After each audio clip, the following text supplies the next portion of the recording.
Hearing this, Kalong's eyes froze for a moment. He looked at Su Daili with a trace of caution. I didn't expect senior brother Su to know the inner workings so well. Looks like I've underestimated you. What's this? You also want a share of the spoils? Kalong smiled faintly, though his hand inside his sleeve quietly clenched. Su Daili, unbothered by the implied threat, only sighed. Right now, you've been exposed. Striking at a teammate is a grave taboo. Everyone will be on guard against you. And now that you've turned against Ti Quanming, if he stays alive, do you really think you can live in peace? Don't underestimate him just because he's new. Newcomers are often the most likely to break the rules. In a desperate situation, dragging you down with him is not impossible. Kalong maintained his nonchalant expression. Spare me the scare tactics. I didn't just arrive here yesterday. Still, I wouldn't mind hearing what brilliant plan you have in mind. It's simple. I'll take care of this problem for you. Su Daili glanced toward a fog-covered room, from which no one emerged. Kalong gave a short laugh. Sounds nice. You just want to hog all the benefits while pretending to be some righteous gentleman. Su Daili didn't get angry. He nodded naturally. You and I don't know each other well. If I take the risk to help you, do you believe me? I'll deal with Ti Quanming. Make sure it's flawless so no one suspects you. After that, I'll find someone else to make up your share. As long as we work together, when we leave this place, each of us will have our share. At the mention of benefits, Su Daili's expression softened, his eyes full of longing. You know very well, by exploiting the rules of the scenario to harm a teammate, you can delay the time until the next scenario is assigned. That's a win for both of us.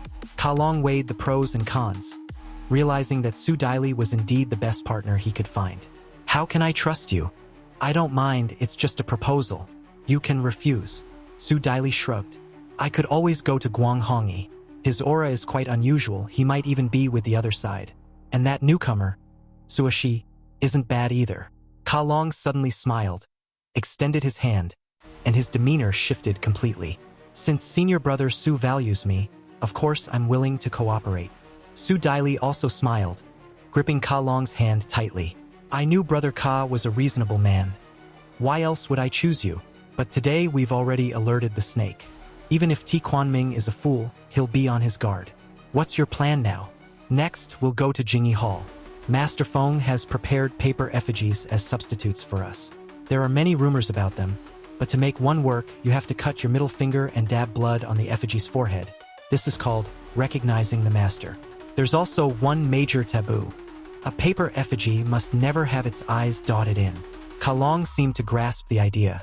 You mean to take advantage of Ti Quanming's unpreparedness and give him the paper effigy? Not we, just me. Su Daili smiled. All you need to do is leave the scene quickly without leaving any loose ends. If Ti Quanming dies in a suspicious way, Guang Hongyi will inevitably suspect you. His attention is on you, so he won't guard against me. But once this is done, you'll have to fully cooperate with me. We're like grasshoppers tied to the same rope. If I'm in trouble, you won't be comfortable either. Kalong nodded. Rest assured, I still have that bit of integrity. Now that the investigation has made progress, we don't need so many people making mistakes. I think each of us taking out one person is too conservative. If we have the chance to wipe them all out, don't overthink it. Guang Hongyi isn't easy to deal with. Know when to stop. Su Daili cut him off. Haha, I was just speaking casually. I'll follow senior brother Su's lead. Hurried footsteps approached. Guang Hongyi and Yang Shao arrived. Time's almost up, we should go. When everyone regrouped, no one mentioned Kalong's scheme against his teammate, as if the matter had been collectively forgotten. Even Ti Quanming himself had quieted down. Following the same path as earlier in the day, they reached the outer grounds of Master Feng's large estate. The sky was already dim, and the courtyard lay in complete silence. The incense hall in the main room had been rearranged, with a large white curtain hung outside. Through it, in the dim candlelight, shadowy human figures could be seen standing. On either side of the main room's entrance hung white lanterns on small bamboo poles, each marked with a large, bold character. The night wind swept in, making the lanterns sway, adding to the oppressive atmosphere. Tu Dingding's face was pale, her hands trembling. If nothing supernatural happened here, it would be a pity. Guang Hongyi stepped forward. At the main door lay a black stone, which on closer inspection turned out to be a counterweight. It held down a yellow paper, which, when opened, revealed a letter written in crooked handwriting but easy enough to understand. Master Feng, out of kindness, had prepared a paper effigy for each of them, and invited them inside to receive it. More importantly, the letter contained 3 warnings. Draw eyes for the paper effigy, but only the outlines, never dot the pupils. Then tear off a piece of cloth to cover the effigy's eyes. Put small shoes on the effigy, but do not use excessive force and avoid piercing the paper skin. To make the effigy recognize its master, cut the middle finger, dab blood onto the forehead between its brows, and do not let blood touch its body. Once all 3 steps were completed, the recognition ritual would be considered successful, providing them an extra layer of safety for the night. On the back of the letter was a simple, almost childlike map, clearly showing the arrangement of the main room for the night. For small rooms on the left, 3 on the right, 1 person per room. Huitu nodded. It seems we're still split into 2 groups, our group of 4 on the left, the other 3 on the right. Each person handles their own task. What if someone accidentally breaks a taboo, like dotting the effigy's eyes? Ti Quanming suddenly asked. The effigy will no longer be just a substitute. It will come to life, and little by little become just like you and me, Guang Hongyi said gravely, putting away the yellow paper. Duong Tu was the first to set out. He stepped through the main door and went toward the left side of the parlor. To everyone's surprise, the second person to appear was Ti Quanmin. He moved forward while observing. Inside were small rooms divided by thick curtains. From outside one could see stiff silhouettes. Duong Tu's objective was clear. He went straight to the last chamber, drew the curtain aside, and inside a paper effigy was facing away from him. The effigy, though life-sized, stood over a 3-legged censer on the floor. 3 incense sticks were planted side by side in the censer and burning. The room also contained an old table and chairs. On the table lay an inkstone, brush pens, a wooden box, and a short dagger whose hilt was wrapped in white cloth. A yellow paper talisman was pasted over the box's seal. The talisman was messily drawn with diagrams, looking like some kind of demonic charm. After studying it for a moment, Duong Tu carefully opened the box. A pair of embroidered shoes appeared before his eyes. The shoe uppers were exquisitely made, the colors balanced and harmonious. One showed a pair of mandarin ducks frolicking on water, the other a crane on decorative clouds. If one did not look closely, it would be hard to believe they were paper shoes. The instant the box opened, the candlelight in the room seemed to dim a bit. Duong Tu felt a chill strike his face, and there was a faint scent of fresh blood mixed in. Indeed, Duong Tu stared at the ordinary wooden box and guessed to himself, this might be an ancient head box. The wood inside showed a dull black color, like long-stained blood. The dagger in the box was not hard to figure out either. Duong Tu picked it up, short in length, the blade not particularly sharp, but the body of the blade was thick and heavy, very sturdy. He judged that the dagger matched the box. A short blade meant for beheading. Both the dagger and the box radiated heavy killing intent, treasures used to suppress evil, not easy to obtain. The fact that they had gathered enough matching daggers and boxes, and moreover had found 7 complete sets, revealed clearly the Fong family's resources and influence. From left to right on the table lay the ink and brush, the box with the embroidered paper shoes, and the short blade. These 3 items perfectly corresponded to the 3 tasks for tonight. Paint the eyes on the paper effigy, put the little shoes on it, and draw blood to make it accept its master. Of course, everything had a time limit. All had to be finished before the incense burned out. Understanding the arrangement, Duong Tu went behind the paper effigy, checked carefully that nothing was missed, then slowly turned the effigy over so it faced him. The handwriting on the effigy was not much inferior to that of Old Man Fong, only a bit less delicate than that other set of paper. On the effigy's face only rough strokes had been drawn, a nose, eyebrows, mouth. It lacked only a pair of eyes. Duong Tu dipped his brush in ink, held his breath and concentrated, and stroke by stroke added a pair of eyes to the effigy. Of course, he left the pupils blank. After more than 10 seconds, satisfied it was correct, Duong Tu set the brush down and retrieved the embroidered shoes from the box. He handled them with the utmost care, afraid of damaging them. After all, he couldn't afford to compensate for them. He had expected putting paper shoes on to be troublesome, but it went extremely smoothly. The shoes were not large and the effigy's feet were small. After a few tries they slipped on easily.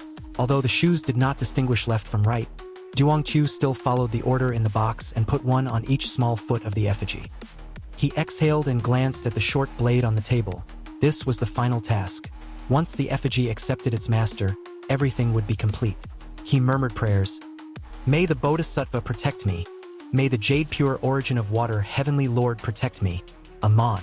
Duong Chu reverently drew a cross on his chest, praying 1,000 times that nothing would go wrong. Taking the short blade, he lightly pricked the tip into the pad of his middle finger. Blood immediately flowed. Duong Chu slowly raised his bloody finger and pressed it gently into the space between the effigy's eyebrows. It worked!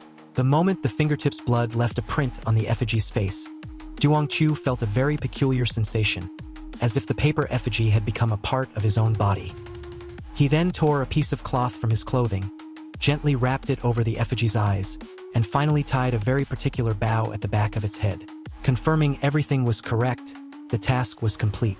Duong Chu checked once more, turned, and drew the curtain aside intending to leave. But he startled when he saw, not far off, 3 figures of Guang Hongyi, Quang Hong Nia, standing together. That spot was dimly lit. The 3 of them had their heads lowered as if negotiating something. They were the last ones there. Seeing Duong Chu emerge, Guang Hongyi waved, but Duong Chu did not move, because it was dark there, and if he walked past without knowing whether they were real people or paper effigies, it could become dangerous. When Duong Chu did not budge, the 3 had no choice but to move forward. As they moved, their figures cast clear shadows on the ground. You go out first, we'll wait. Hua Tuc, Hua Tuc, nodded to Duong Chu. The place was too gloomy, it put one on edge. The group returned to the parlor. On the outer steps stood Ka Long and Ti Quan Min, the 2 of them fairly close. Now they were talking, the tense urgency from before entirely gone. Seeing Duong Chu step out, Ka Long raised a hand and smiled in greeting. How is it? All right, I hope? Perfect. Guang Hongyi replied. Ka Long shrugged. Looks like this really is a benefit. The task was very simple. I was the first to come out, even earlier than Brother T by 10 or 20 minutes. Ti Quan Min followed Ka Long's lead and continued. Yes, Ka Long went out first. Earlier the 2 of us spoke frankly. Actually, what happened before was a misunderstanding. I'm new and was too anxious, my words clumsy, and Ka Long is blunt, which made people mock him. If there's a misunderstanding, better to clear it up. Meeting each other in such a spooky place is fate. Guang Hongyi maintained his mild, benign demeanor, making it hard to find fault with him. One by one they left, only Su Dai Luke, had not moved, causing people to wonder. Could something have gone wrong with him? Then, from behind the curtain on the right, a figure slowly approached. Su Dai Luke drew the curtain and stepped out. Seeing everyone present, he smiled kindly. Sorry, I kept you all waiting. It's good you're all right. Duong Chu feigned relief. Why were you so slow? Guang Hongyi asked with apparent concern. Don't tell it, Su Dai Luke said. That box looked wrong. The killing intent was heavy. I didn't dare touch it. Only when the incense had burned more than halfway did I finally resolve to open it. He shook his head and self-mocked. In the end, I worried too much. After a few casual sentences, everyone began to leave. Along the way, there was not a single living soul to be seen. The vast Fong Manor remained silent. When Su Dai Luke and Ka Long's eyes met, they nodded lightly. Ka Long immediately turned his gaze away and resumed talking with Hua Tuc beside him, the corner of his mouth lifting involuntarily. No sooner had they left the parlor than one of the sensors in the partition suddenly changed. The 2 incense sticks on the left and right of the 3 simultaneously snapped and crumbled, scattering on the floor.